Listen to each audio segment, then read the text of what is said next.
Ladies and gentlemen, it is an honor to present to you the fighter lead-in panel. There you go.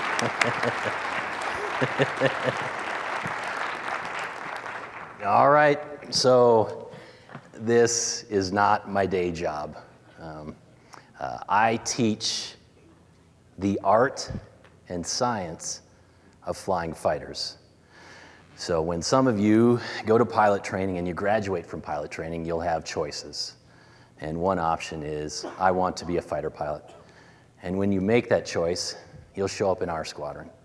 And your entire Air Force career up to that point is, how does an airplane take off and land, and how do you effectively fly to and from?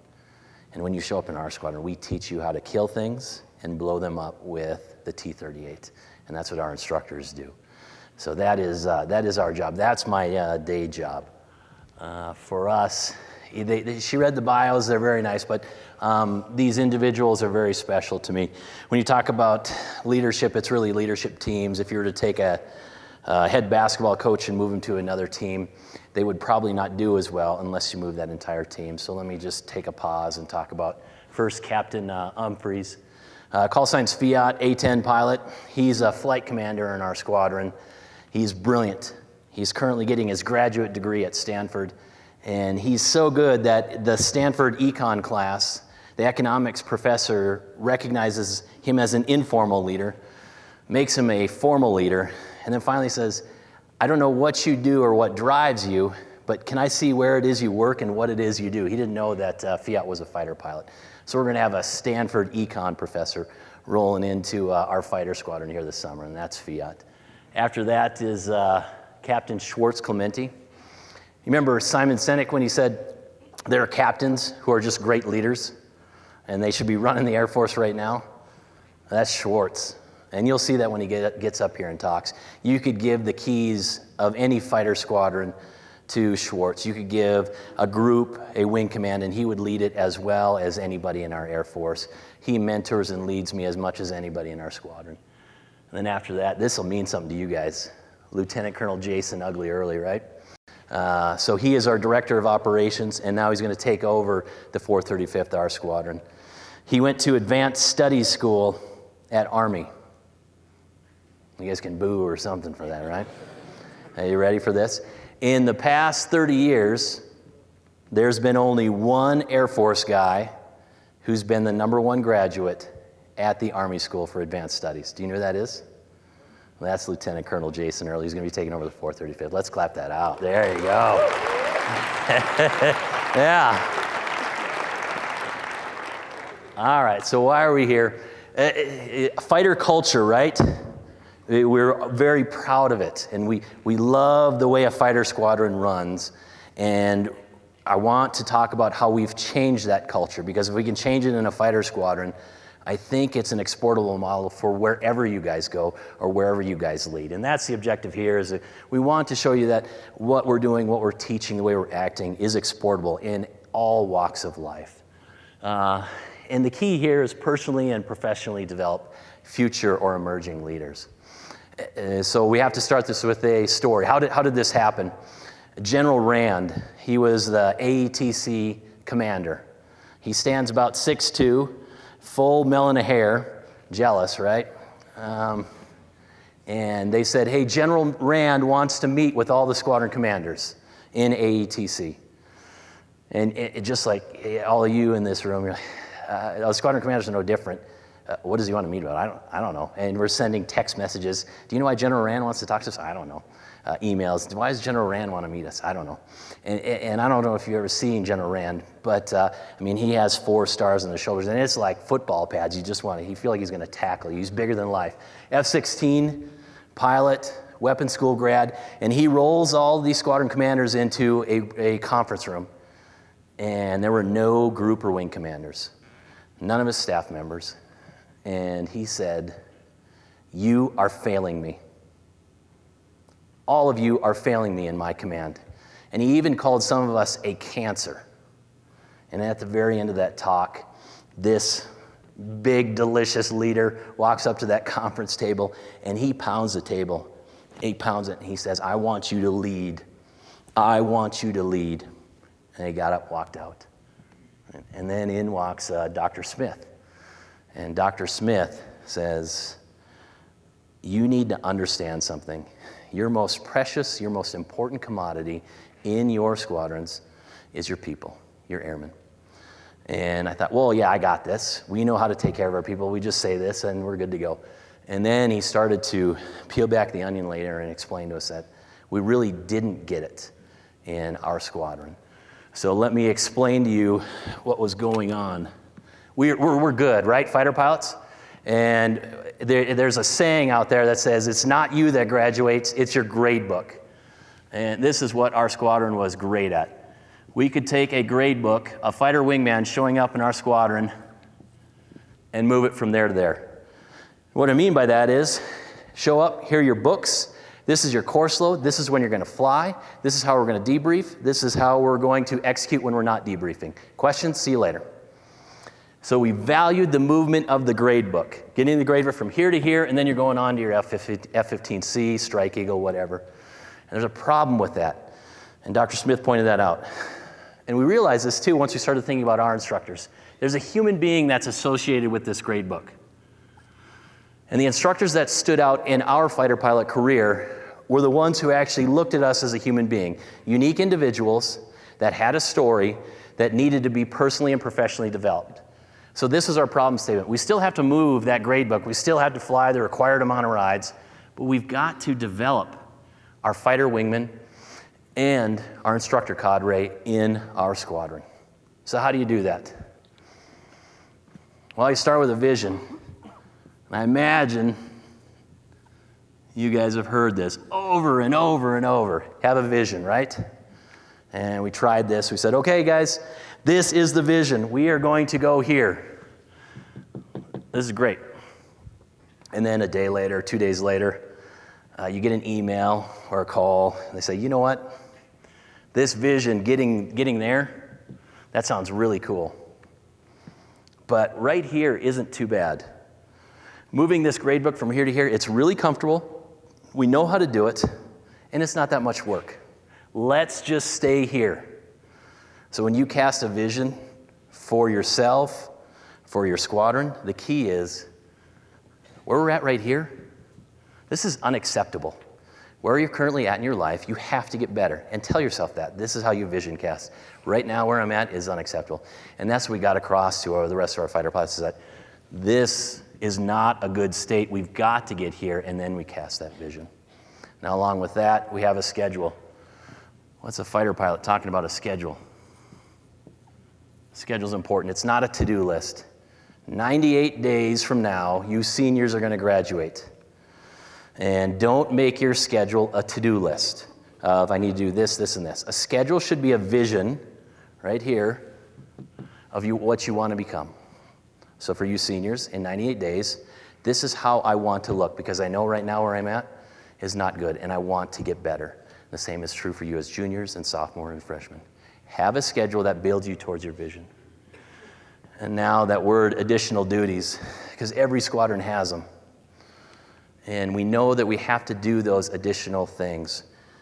But how do you actually implement that when moving a grade book from here to here? To get a fighter squadron to actually fly, to generate lines, to train these kids, it's a lot of work. So additional duties are very, very challenging. So we decided that we're only going to give or focus on what the individual enjoys in the squadron. What are you good at? What do you enjoy doing? And can you do that? That will help build our squadron vision. And what that does is now it doesn't feel like work. Being up here and talking about leadership, I enjoy this. At night, I study about this stuff. It doesn't feel like work. So figure out what you actually do, what you enjoy, and put that into your vision. So that's how we came up with our game plan. So what is it? What is it, this grand vision that we had in the F435th? 10 years ago, this is what we were told.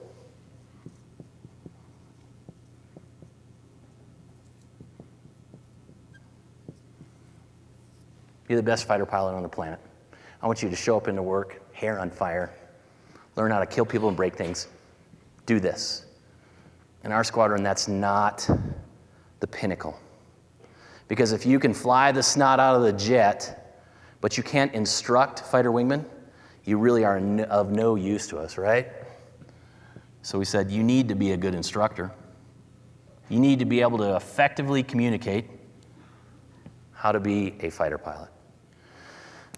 And I remember I had guys who could fly the snot out of the jet who were great instructors, but then we'd have some family event, and they were a train wreck.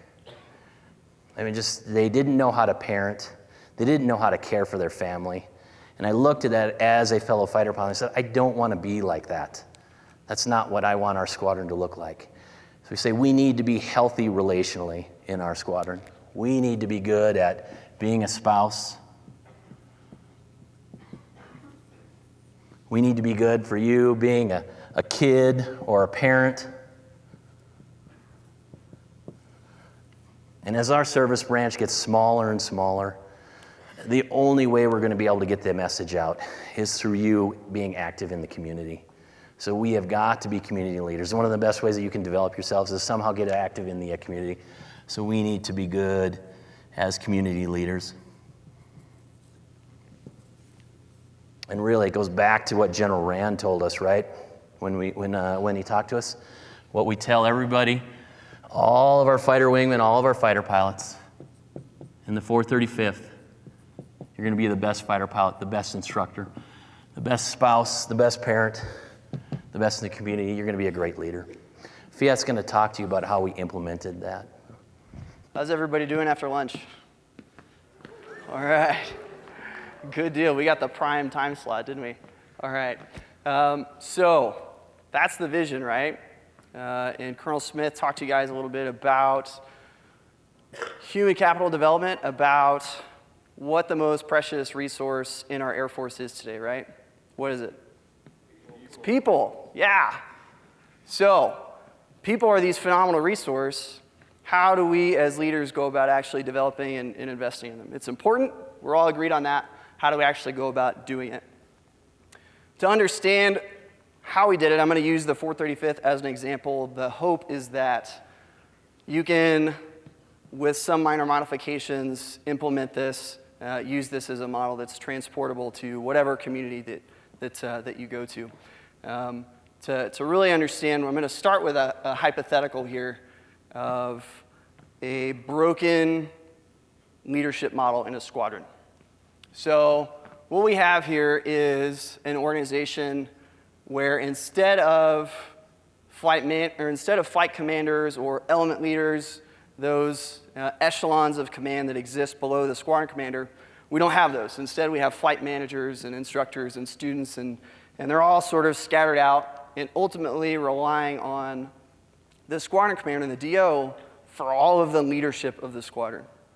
So the flight managers do things like check grade sheets, make sure that they're filled out properly, throw scheduling pucks, make sure that students are doing the sorties that they're supposed to be doing.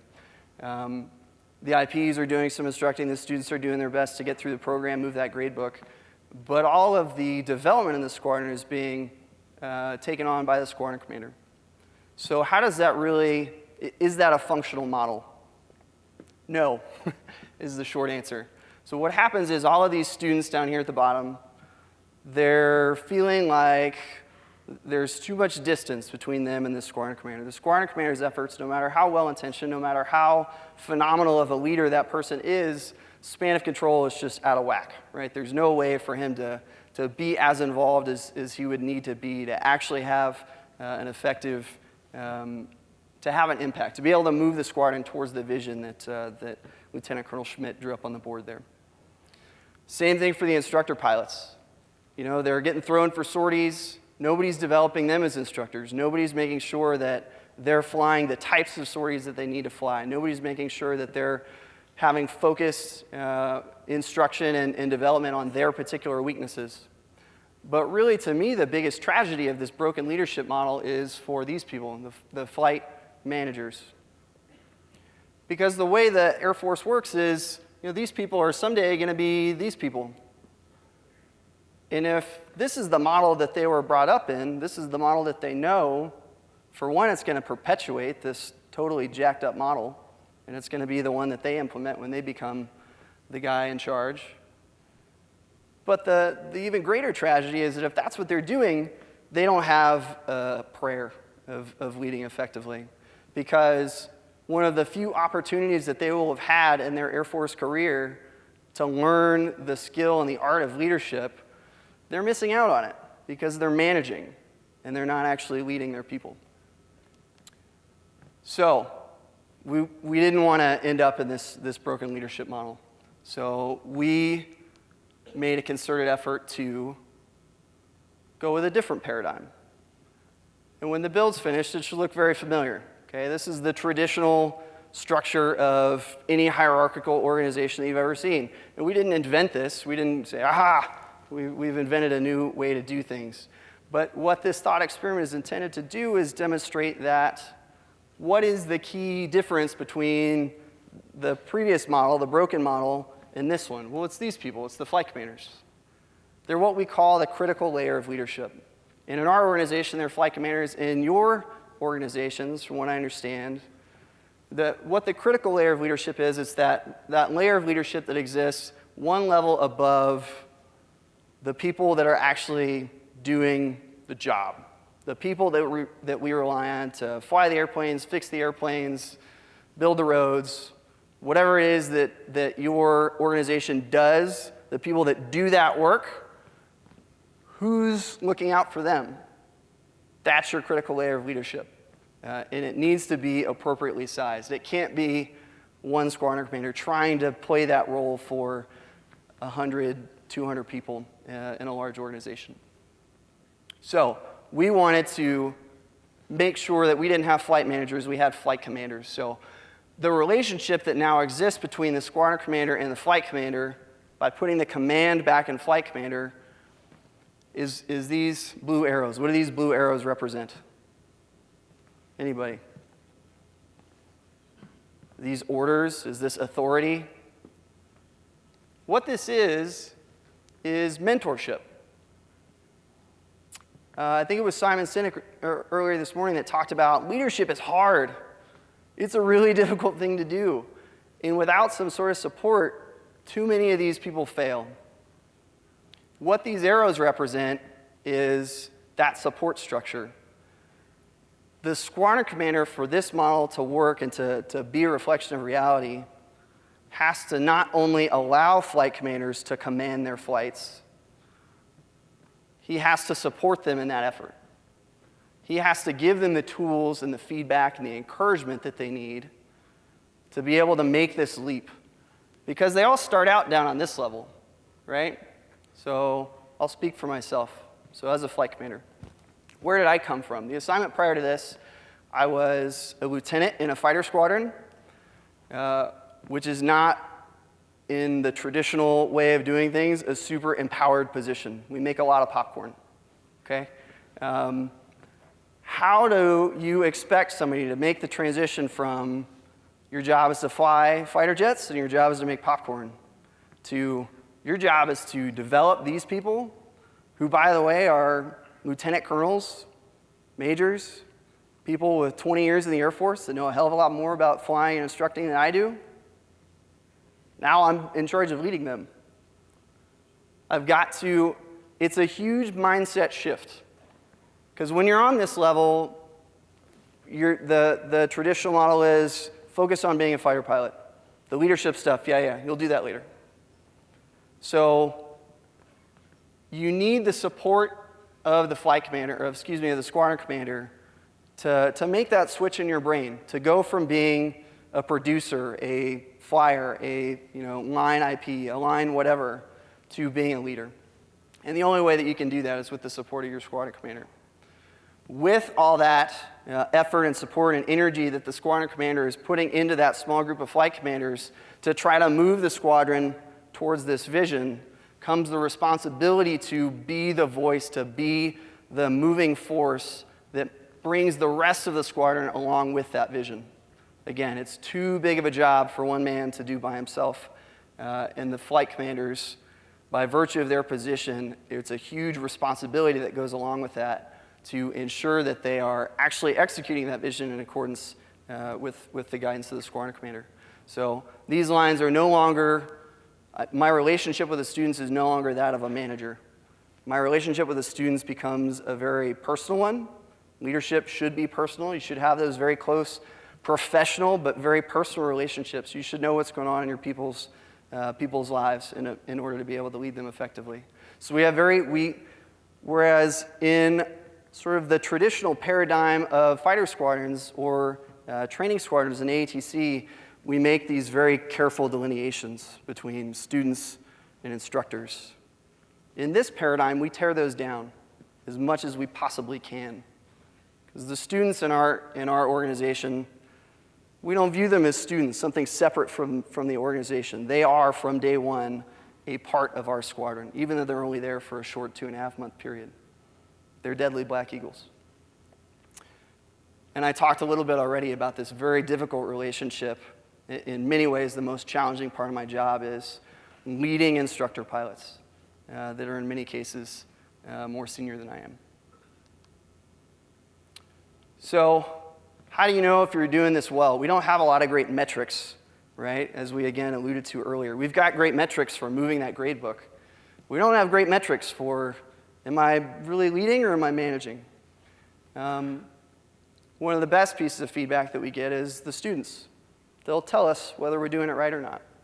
The quote down at the bottom is a quote from a course critique from a recent graduate.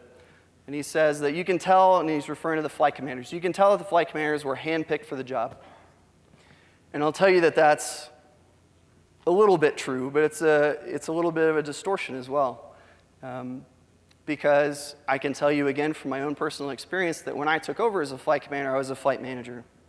I was not a natural-born leader. I had to unlearn a lot of these sort of old mindsets that are still very strong in ACC and across the Air Force.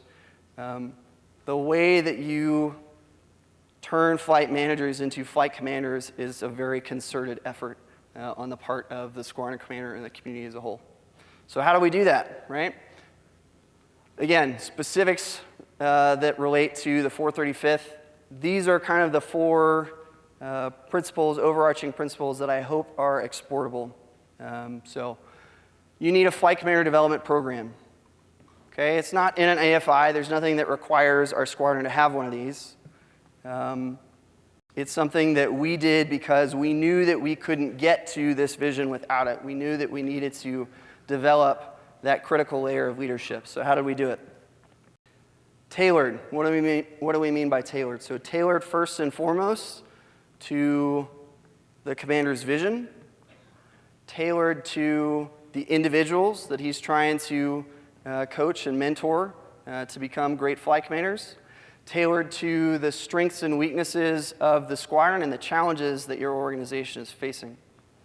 So when Lieutenant Colonel Schmidt took over the 435th, he took over an organization that was very, very good at moving those grade books, but did not have the wisdom, the intellectual curiosity, the tools, the leadership techniques that many of you are getting exposed to today to get us where we needed to go. So we started by building those. You start small. You have to build the capacity before you can go ahead and start implementing radical changes in your organization.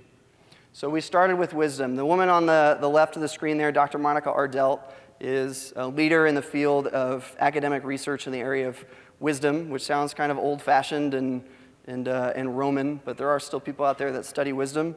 And we were able to get her on a conference call. So we sit down, we have a small group of flight commanders, 6-7 people in the room, talking about wisdom. And still not really sure where the hell Kaiser's going with this. But we talk about wisdom, and it piques our curiosity, and we start to dig deeper. We talk to Dr. Barry Schwartz. Dr. Barry Schwartz is another TED presenter, kind of in the same realm as Simon Sinek. And what he talks to us about is something called practical wisdom.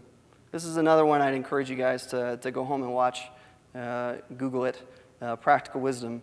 The thesis is basically that rules and incentives can be good, but they can also have unintended consequences. When you make your people motivated by incentives, or you try to shape behavior using rules, you get people that are doing the things that you tell them to do, not because it's the right thing to do, but because you told them to do it. And you end up with a very rigid and flexible structure and culture, which I'm sure has nothing to do with the Air Force, right? So we learn these lessons, and we're building this toolkit to be able to implement some changes that we'll talk to here in a little bit. So tailored, creative.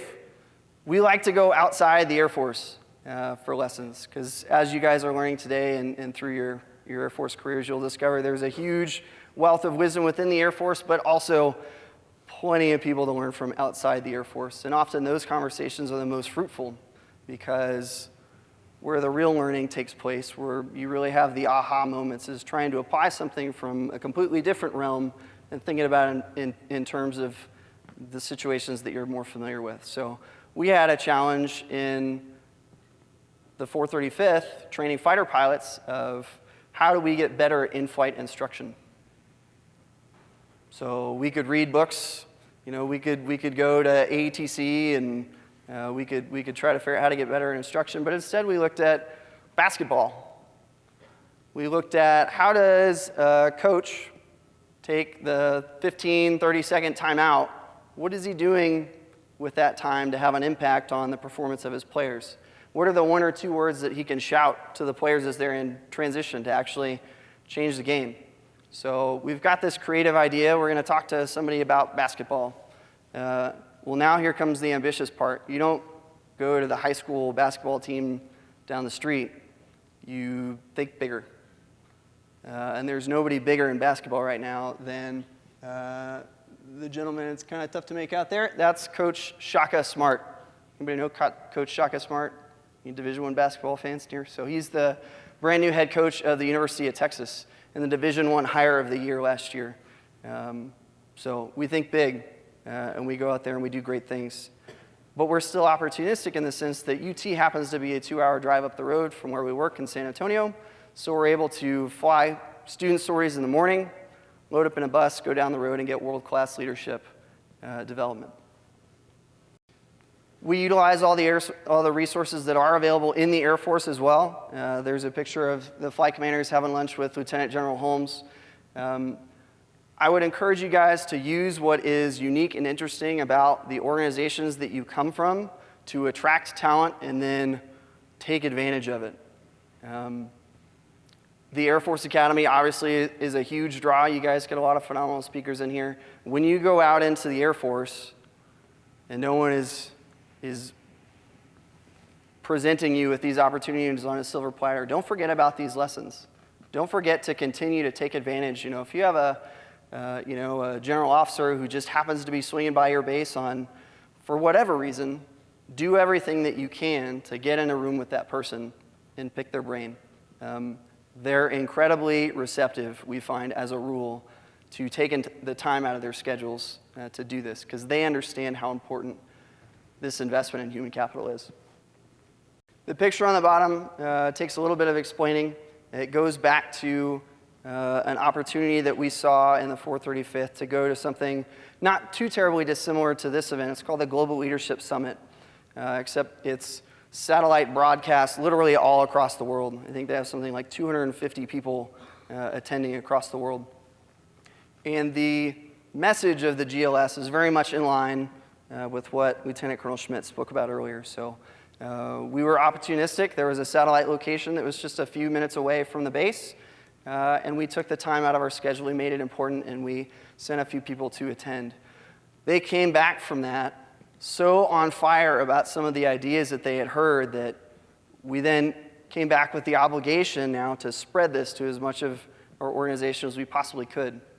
Again, thinking about that pyramid, or that waterfall, if you will.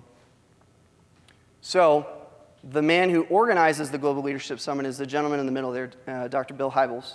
He's the president of the Willow Creek Association that puts this event on. And so we had to be ambitious. We had to ask, can we get in a room with this guy? And he's the kind of guy who normally expects, a six-figure appearance fee kind of thing.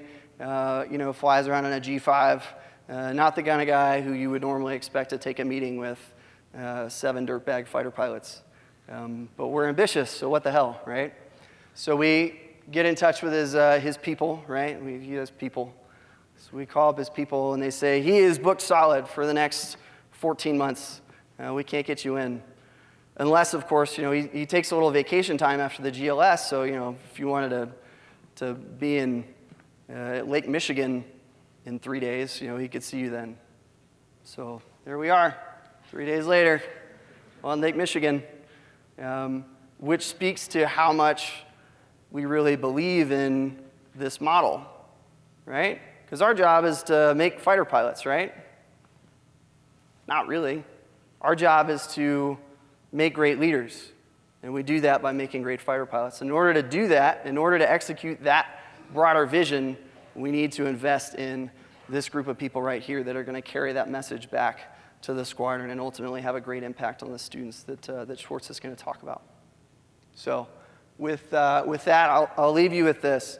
When we talk about making it important, when we talk about there's no AFI that drives it, these are a couple of the events that our squadron has done in the last 18 months to try to instill as many lessons as possible to develop as much leadership potential in the squadron and to really affect the change that Lieutenant Colonel Schmidt spelled out for us over 18 months ago. So with that, I will turn it over to Schwartz. Thanks very much.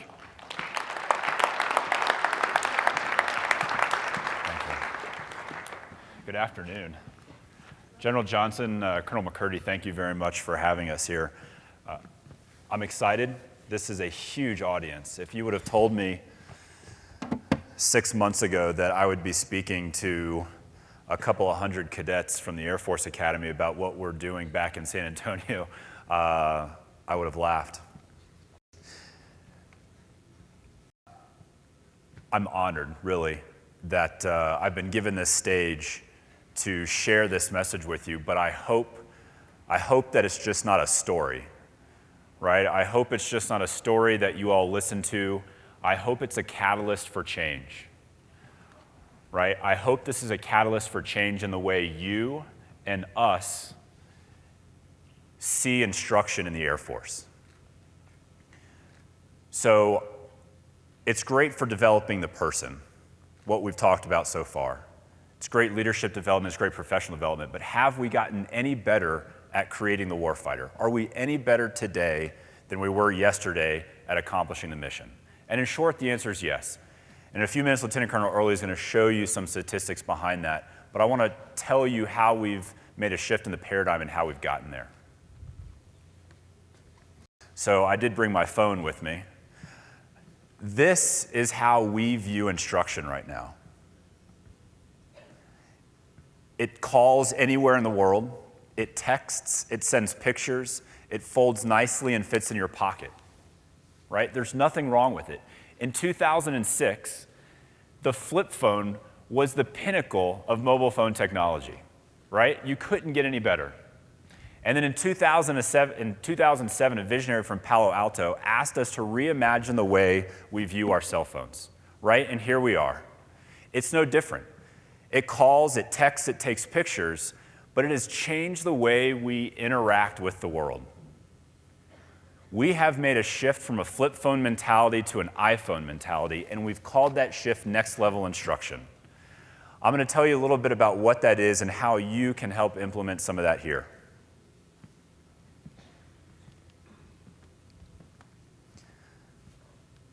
I'm going to use two examples that Fiat briefly talked about from our journey. And I think it's important to realize that you can't just go talk to Coach Smart, or you can't just go talk to Bill Hybels.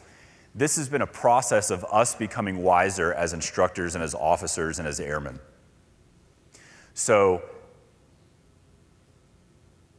it couldn't just be one event, right? It was the total culmination of our education. On the left there, again, is that picture of us with Bill Hybels. What did we take out of this? We sat down, we talked to him, and we told him how we do business in the Air Force, how we do business as instructors. And you know what he told us? He told us we're missing the boat. We're missing the boat on feedback, right? Because that's what instruction is. Instruction is feedback. It's an interaction between two individuals. You all right now are providing me with a lot of feedback. There's some of you sitting on the edge of your chairs, leaning forward. You're engaged in what I'm talking about. There's some of you who are leaning back, maybe falling asleep. Maybe it's because you were up late last night, up early this morning studying. Maybe it's just because I'm a terrible speaker. But it's feedback. You're telling me how I'm doing. And that's the job of a great instructor, is provide good feedback. What is feedback? Feedback is appreciation, telling somebody, I see you, you matter, I care about you. It's also coaching. Coaching and evaluation is what I believe we don't get right. I'll come back to that in a minute. On the right-hand side is the picture of us with Coach Smart. Fiat alluded to the fact that he helped us reimagine our mission. When we asked Coach Smart what his mission was at University of Texas, what do you think he told us? Anybody know? What was Coach Smart's goal? Somebody. What's that? No. His mission at Texas is to bring out the best in each of his players. Right? He creates college graduates. He creates great leaders for the community. He does that by teaching them how to play basketball. That's his venue for developing great leaders. Right? He also helped us realize how important it is to establish healthy professional relationships. The Air Force, the military, does a really good job of dividing individuals, right? And it's tough, because as a leader, you have to know your people. You have to understand your people. It has to be a personal relationship. All right, so that's what we got from Coach Smart, and that's what we got from Bill Hybels, and we'll talk about a little bit more. Here's a quote real quick on what coaching is. Right? Coaching is providing feedback without causing resentment. That's imperative on establishing a relationship first. This is, again, some end of course critique that we got from one of our students. The question was, how do you rate the instructor's instruction? And before this paradigm shift, it was all about, well, their brief was good, their in-flight instruction was good. Now they see the shift in mentality of, we're invested in developing them as wingmen. All right, I want you all to take a look at this graph. And I know you math majors are trying to do some integrals and find the area under the curve, but I just want you to look at the words, right? I want you to look at what this kind of symbolizes. This is from Harvard's Institute of Coaching. Harvard has an entire institute on this development of coaching. How many freshmen are in the room right now? Yeah, freshmen.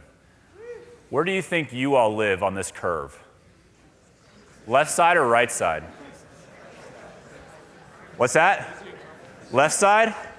Somewhere between significant emotional event and crisis? Yeah? We've identified, right, that evaluation creates survivors. Yeah, right? Wouldn't you call your freshman year at the academy a feat of survival? You're walking from one place to the next, looking at your feet, looking at the person's back in front of you, just hoping not to get yelled at, not to get evaluated. You're survival. You have a fear of failure. How much learning do you do in that mode? I know you all have great quotes that you've memorized. You know all the chiefs of staff. But how much did you learn when you were in survival mode? Okay, seniors. How many seniors in the room? For the most part, what side of the curve are you all on? Leaving, the leaving curve.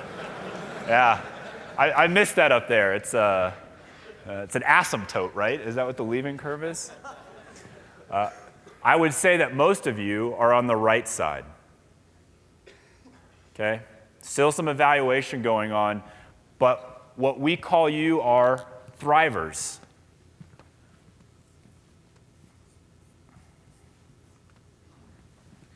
That's my thriver. Eager, willing to learn, will approach people. In an Air Force of limited resources, limited money, limited time, we need you to be thrivers. We need you to show up eager and willing to learn, right? All right, so what's the link between the two of these? How do we get from freshman to senior? How do we get from survivor to thriver? What's that? A pedal model? Okay, so make it more simple for me. I graduated from a small coeducational institution in Tallahassee, Florida, so make it more simple. What is the link between the survivor and the thriver? How about the instructor?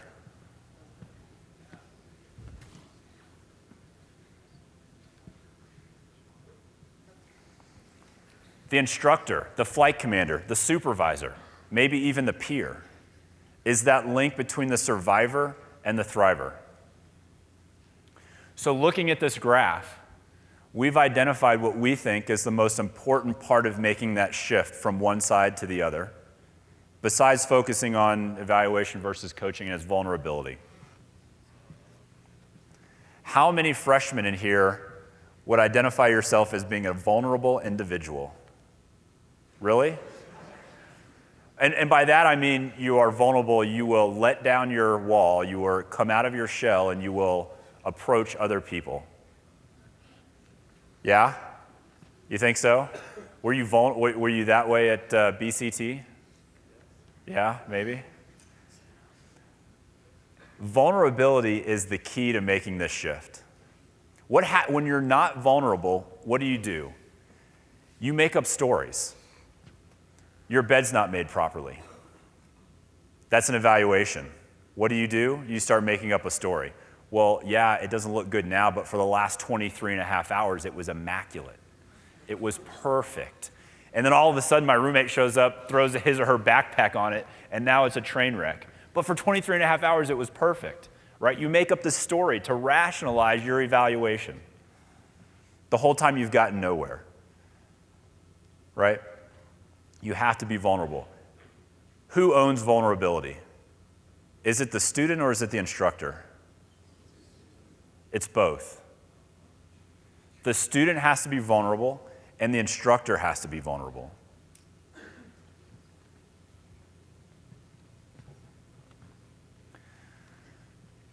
I don't want to stand up here and say that your freshman year is a waste of time, right? There is an importance for evaluation. But this process needs to be deliberate. If we want to make this paradigm shift, if we want to start living in an iPhone generation instead of a flip phone generation, we have to understand these concepts. Too often, evaluation and coaching become tangled, right? Evaluation is a rack and stack. What's your name? What's that, Zach? Zach, if I tell you you're number one in your class, right, there's my evaluation, Zach, and now I'm going to start telling you how to get better, are you going to listen to me? No, because he's the best. What do I have to say that's going to improve him, right? Rebecca, right? Rebecca, if I told you were last in your class, but then I'm going to tell you how to get better, are you going to listen to me?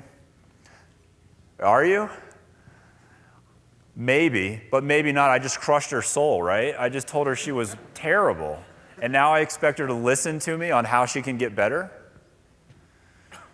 Too often, we tangle coaching and evaluation.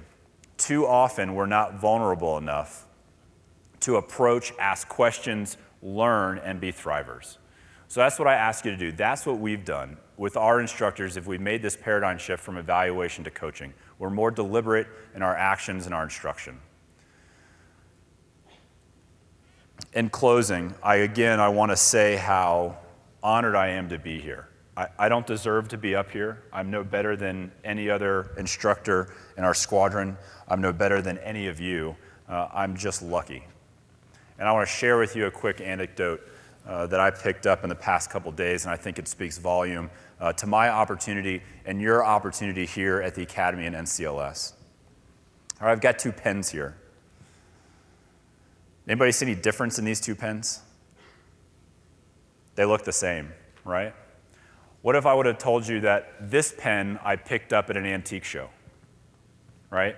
This pen is 275 years old. Thomas Jefferson used it to sign the Declaration of Independence. He gave it to his buddy from New Jersey who ratified the Constitution with it, right? Who then left it in a time capsule for Abe Lincoln, who drafted the Gettysburg Address with it. No, I'm not kidding. It's true. And then I bought it off of Pawn Stars, right? This pen is what I keep in my flight suit to write grade sheets with. These 2 pens. Does this pen have any right to gloat over the other? Do you think? No, right? It's just a pen. The pen didn't do anything. Thomas Jefferson did. Abe Lincoln did. I ask you all to be pens, right? Use what luck, what timing, what opportunity you're given to hopefully do some good. All right, I'm going to introduce Lieutenant Colonel Early. Thank you for your time. Again, honored to be here, and he's going to help show you what this change has done in our squadron.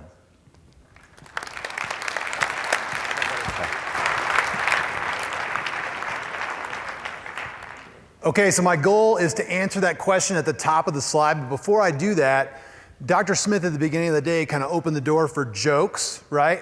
And having just been in Mitchell Hall and knowing that the astronauts are coming on right after us, it reminded me of one. You guys have heard about the restaurant on the moon? The food's okay, but the atmosphere?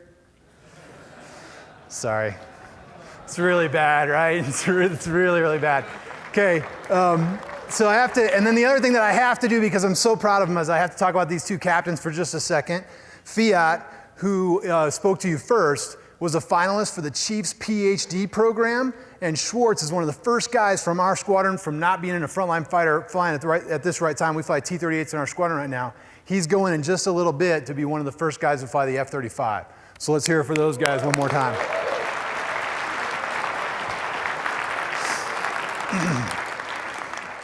Okay, so I have an interesting perspective. I was in this squadron in 2011 and 2012 as a flight commander and in some other jobs within the squadron. And then I left for a couple years and I came right back. So I can see the old paradigm that we worked under, that flip phone paradigm that we worked under. And I also now can see this new iPhone paradigm. And to be honest, that iPhone paradigm matches up much more with what Simon Sinek was saying and what Dr. Smith was saying at the beginning of the day today, right? That new iPhone paradigm. So I've seen both of those. The other thing that's really important to know is that in 2011 and 2012, this squadron was named the top ops squadron and the top fighter squadron in the entire AATC command. We were the best at moving that grade book from the left to the right of any squadron in AATC. By all measures of what the Air Force wanted, we were doing it 100% the best. But I will tell you both objectively, which you're about to see in a second, and then subjectively on the next slide, we are doing it so much better right now, all right? So here are some statistics. Let me let you soak those in for just a second. Historically, over the period of IFF, we have about a 3.5% attrition rate. So what does that mean? That means that guys who graduate pilot training don't get to go to the fighter that they earned, right? Guys and gals who graduate pilot training don't get to maybe live out a lifelong dream that they wanted to do. In 2013, you can see that 10 folks, we have about 100 pilots that come through the squadron every year. That year was really bad. We had 10 folks who didn't make it through, right? But now if we move over to the right-hand side of that slide, you can see in the last 2 years since Lieutenant Colonel Schmidt took command and we implemented this vision of enhancing human capital and building human capital, we have only lost one person. And oh, by the way, that was in the first week of his command. So basically, no one. So there's potentially up to 20 people that have made it through to get to a frontline fighter, solving the Air Force's fighter pilot shortage and also making those dreams come true that would not have made it before. So as you guys are looking at this slide, you're going, well, you control that. You control who graduates and doesn't graduate. So have you just lowered your standards? And the next set of statistics answers that question. So after our students finish our program, they go on to Luke or to Tyndall to learn how to fly the frontline fighter, the F-15, the F-16, whatever it happens to be, the F-22. You would think that with us getting through more people, that when they get to that follow-on training unit, we would have a higher washout rate, right? It just logically makes sense. If we're getting through more people, those people would not do as well. Well, in fact, our washout rate at the formal training unit has dropped, as you can see there, almost 83%. Other squadrons in the Air Force that do the same job we do have not seen a corresponding drop. So this human capital stuff, if you just look at the statistics, it works, right? If you develop people that are not just fighter pilots, if they're not just students that move from being a freshman to a sophomore, if they're not just whatever your specific organization does, if you develop them in that core specialty, but then also as leaders, you're gonna see staggering results. All right, so that's objectively. Those are the facts of the situation. But subjectively, how does it feel as well? Like I said before, I was a flight commander in this squadron in 2011 and 2012, and we did things under an old paradigm. And now we do things under this new paradigm. Under the old paradigm, we have a requirement every year that we have to take our jets and we have to fly off station, and that's what the picture at the top represents. You would go somewhere, you'd fly, you'd land, you just kind of, disperse from everybody, maybe you go have dinner and then go back. And then you'd fly somewhere else the next day, and then you'd come home. And that was required training that the Air Force gave us assets, money, resources, flying hour program. They gave us the ability to go do that, and they made us go do it. So what we've done in the squadron, that's the old paradigm. What we've done in the squadron now under the new paradigm is we've said, look, we have this requirement, but how can we maximize those precious resources that the Air Force has given us? Okay, and so that example right there is a 4-ship of guys flying over the Arch in St. Louis. We took 14 jets, almost all of our squadron, to St. Louis, and instead of just sitting there for the whole weekend, we met with Professor Dan Habron, who has a $5 million grant to study happiness. You guys have all been through some kind of sapper training, and I will tell you that that is the best resiliency training that I've ever gotten, because he talked about how I can make my life better for myself, my wife, my kids. We also did a 360-degree eval. Before we left, we gave surveys to all the guys in the squadron. We asked them to evaluate how things were going. And then the boss and I stood up at the front. We said, hey, here are the results of the survey. We're going to lunch. And we left and had a great lunch, by the way. But the bottom line is then now some of the other leaders in our squadron, these guys and a couple other guys in the squadron, they stood up and they all hashed it out. They're like, hey, how's the leadership doing? How are we doing supporting the leadership, right? And we also went to a cards game. We had fun. We went to the Boeing plant. We learned how America makes airplanes, right? We saw a whole bunch of cool things that St. Louis had to offer, and it did not cost the Air Force $1 more. So what can you guys do in your programs, in your organizations? Is there something different you can do in basic, in the first part of the freshmen arriving at this awesome institution that can make them not just a better cadet, but it can make them a better leader, right? Is there some opportunity for you to maximize the precious resources that we have to get absolutely everything out of them that you can? Let me give you another example of that. As we were looking at our syllabus and figuring out how we were going to make better fighter pilots, we told our flight commanders, hey, change anything you want, and we will work it out with the leadership above our organization. You guys suggest changes to us, and we'll get it done for you. And one of the things that they did is they took all of our academics over our about 3-month course, and they put them all at the front. And what that did is it opened up about a day and a half of white space within the calendar. And we gave them that white space to do whatever they wanted to with, all right? That picture right there, one of our flight commanders, in San Antonio, there's a place called the Center for the Intrepid. They take wounded warriors and they get them back up to speed, right? One of the things they do there is some good wheelchair basketball. And so that's some of our guys playing some wheelchair basketball with some guys that gave a lot for this country. The other day I walked into, just before the holidays, I walked into the scheduling shop and I'm looking at the board And on Friday afternoon, one of my flight commanders had some white space up there. And he had on the board his name and his flight's name, and it said they're going on to the food bank. Well, in San Antonio, there are, like a lot of major cities around America, kids that are underprivileged get most of their calories while they're at school, right? They don't get a lot of food at home. So over the holidays, they don't get that. So what he had decided to do was he was going to take all of his students and go down and pack a whole bunch of bags of food. That is a community leader, and that is not making a survivor, that's making a thriver. Oh, by the way, we packed more bags of food than had ever been packed before because everything's a competition, right? Okay. All right, so that's some subjective stuff that we've done. We have both used the Air Force resources that we have to try and maximize them to fill our squadron commander's vision, and we have empowered our flight commanders to do things that are outside of the normal thinking of the Air Force that can help build these guys, not just as fighter wingman candidates, but also as great leaders and great community servants. So let me read to you guys. We've talked about our end of course critiques, and they're really our only metric that we can use other than those statistics that I showed you. On the end of course critiques, we started asking this question: what was the most interesting thing about this course? I've got 3 responses for you from students that just finished about a month ago. The first student said, being welcomed into the squadron and actually feeling like a part of something great. I have not seen that. He was a prior enlisted guy. I have not seen that in 11 years of service. And you guys did that on day 2 or day 3. I felt like everyone legitimately wanted to help me succeed. Another student said, this is the only squadron I've been in where I actually wanted to go to unit events. I made my wife and kids drive 6 hours to come because I knew it would be awesome. And then finally, we had a student who went through as a weapons system officer and then was selected for pilot training and then came back through our squadron. And here's what he had to say. This was a great experience. This was a total difference than the first time I went through as a Wizzo.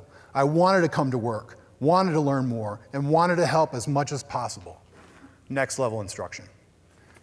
And so we start with a squadron commander's vision, right? And then that squadron commander empowers his flight commanders in that critical layer of leadership to come up with ideas about how to make this better. And then those guys come up with ideas about coaching and evaluation and how to do next level instruction that you heard from Captain Clemente. And then we look back and we go, does it work? Because when it comes down to it, enhancing human capital doesn't do anything for us unless it helps us fly, fight, and win, right? Because that's what the Air Force does. We defend this country by fighting, and winning across the domains. And so we feel like both objectively with those statistics you saw and then subjectively from those stories and from the quotes from our wingmen that it does work. And we think it can work in any organization, both military or private sector. All right, and with that, we left about 15 minutes. We are going to bring all 4 of the guys up here on the stage, and we are happy to answer questions about being a fighter pilot, about flying, about any of this stuff. Open the store. We've got a lot of combat experience up here on the stage as well. So free reign on questions, whatever you guys would like to ask us. So at this time, the floor is open to questions. I will announce the last question as we approach about 5 minutes remaining in the session. Good afternoon, sirs. C1C Feeder Thomas, hopefully vulnerable and ready to graduate in 98 days. How would you recommend to young leaders in the Air Force getting ready to graduate as second lieutenants, balancing the mentality of wanting to kick the tires, light the fires, become the best at our job as professionals, and then developing ourselves as leaders to take care and look downwards? You guys mind if I take that one? Go ahead. Mm-hmm. I'll point you to Coach Shaka Smart. When we met with him, we talked to him a lot about coaching and how to interject just little bits and pieces into our students because we really needed to learn that in our squadron. But then he pointed us to the topic of balance. And he raised his hand and he said, guys, I'm really bad at balance. And he said, that's one of the things that I'm really working on right now because with him, the balance was similar to what you're saying, but it was between being an elite college coach and managing his family. And all of us have faced that at some point, right? Managing the amount of time you spend between doing those two things. And so one of the things he said is, look, if you want to be the best at something, you've got to devote almost all of your time to it, right? But we all know that you can't sustain that over a long period of time. And so what I recommend to you is you look at the season of your life. So as you're getting into pilot training or whatever your next event is going to be in the Air Force, whatever that technical training you're going to go through, you're going to need to focus on that, and you're going to need to become an expert in that. But then there's going to be other seasons in your life where you're going to have to take a step back and go, man, I'm going to let Captain Clemente work on that thing for a little bit, and I'm going to go over here and take care of my family for a second, right? And so you've got to balance between those two things. And for you, if you're balancing between that technical expertise or being a leader, the first part of your Air Force career is going to be focused a little bit on that technical expertise, and then you're going to have to find other times where you can timeshare and balance into that leadership stuff. Thank you.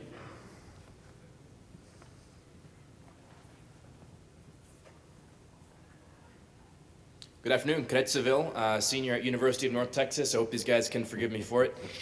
So I'm curious, you're talking about growing individually, and that's intrinsic motivation. You got to do that for yourself. And so I come from a unit where we've got lots of great guys and girls, and we've got some who are a lot less excited about personal growth, and it kind of is a detriment to those who really do want to grow as individuals because they're kind of dragging down the unit. How would you suggest that we deal with that? All right. So the issue is people don't have the same level of motivation as you do, right? Is that what you're saying? My peers mostly, but Yeah. I'm working on it. Yes, sir. Okay, so the first thing that you should not be doing, you ready for this? Compare. Stop comparing. What does comparing lead to? It leads to shame, where that leads to jealousy, anger, whatever, you know. You feel shame because you compare yourself to somebody and you say, I'm not as good as. Stop that. Or it leads to pride. I am doing this better than them, look at me. And those two things that happen when you start comparing, and our organization, the Air Force, is built on comparison, right? You have to figure out how to get your mind to stop doing that. So I would challenge you to, let's just go ahead and knock off the comparison. And then, once you do that, you start looking at them as individuals, the ones, why aren't they passionate? Why aren't they motivated? And it kind of goes back to that heart thing. What is it that they are motivated? Because that's a brilliant individual going to college right along with you. So that's that peer-led motivation that you guys need to figure out. Knock off the comparison and then figure out what drives them and then instill that in them. Fair? There you go. Go ahead, buddy. Sirs, would you say that the quality of the people we are training is more important than the equipment? For example, if you had more investment in the equipment than the people would make the bigger difference. The example of the Israeli armed forces compared to the Arabian during the 1900s. Yeah, I mean, your most precious commodity are the people in your squadron. Look, our Viper F-16 fleet is falling apart. The only reason that we're able to launch 16 jets in one go is because we have outstanding maintenance that will do anything to get that jet airborne. So a fleet that's aging the way it is, we have to have investment into all of your maintainers, your line IPs, because they're the ones that are going to get the hard work done. So there you go. Yeah. Excellent question, by the way, buddy. Yeah, that was good. Little rascal.